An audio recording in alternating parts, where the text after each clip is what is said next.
Andy, I imagine you're a bit annoyed after how the way that game ended. Yeah, the way it ended, I think it would be naive of me to say that the team who had control of the game in Portsmouth, the team at the top of the table, they had us penned in for long periods. We had to keep changing our shape to hang in there, and we did. We knew we'd have to have long spells without the ball, and we had to stick together, which we did. And obviously the manner of the deciding goal is very frustrating. I know you can't say too much, and I don't want to get you into trouble, but I could see how the reaction on the bench and the way everything and the reaction of the crowd as well. But that must have been frustrating on the bench to know that you'd put so much into the game, and then it was all going to be decided on what looked like a pretty controversial penalty. Let's be honest.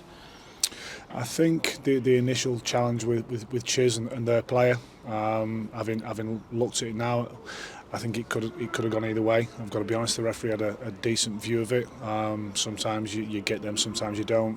And then obviously the ball then breaks into the box, and taking that incident in isolation, I think then it is a penalty. Yeah. Connor's obviously really angry. You could see that at the end as well when we went over to the lad who he got involved in the challenge with as well. I think that could show you that the tensions were running high at that point too. Yeah, we've got a set of players who represent the club who care about it, and we don't want to lose games of football, obviously. So when you concede a goal in that manner late on the game against the league leaders, obviously it's frustrating and people are angry. But we have to look at that and learn lessons from that game, like we do everyone, and focus on the next one. Just a word on Uche as well, who looked to come off with what looked like a really nasty injury as well. Can you just say what the latest with him is? Yeah, it looks like a dislocation of the shoulder. So. Yeah, it looked nasty as well. He looked in real amount of pain, and you could see because he came off with his sleeve rolled up. That looked horrible as well, and that obviously forced a bit of a reshuffle for you. Yeah, as I say, I didn't see the incident, so I'm not sure how it occurred. I haven't looked back at it. Obviously, he was in a lot of pain, and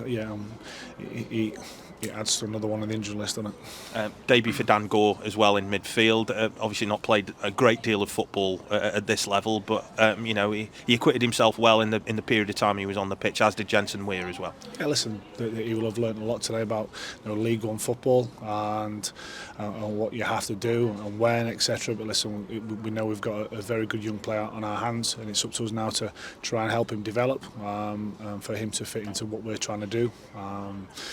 It's probably the game this season where we've had probably less of the ball than we usually do. So I think that's definitely one thing that we have to get better at in terms of when you're defending like we had to today. Then when there is a transition, we have to be better with the ball then. Otherwise the spells become so long that you're hanging on. So I say always things to look at, but both players, we'd like to have them, and we look forward to working with them. And the other one there, Rhys Williams, not in the squad today. You can just explain why that was? Yeah, just not quite match fit yet. I've got to be honest. So we'll continue to work with Rhys.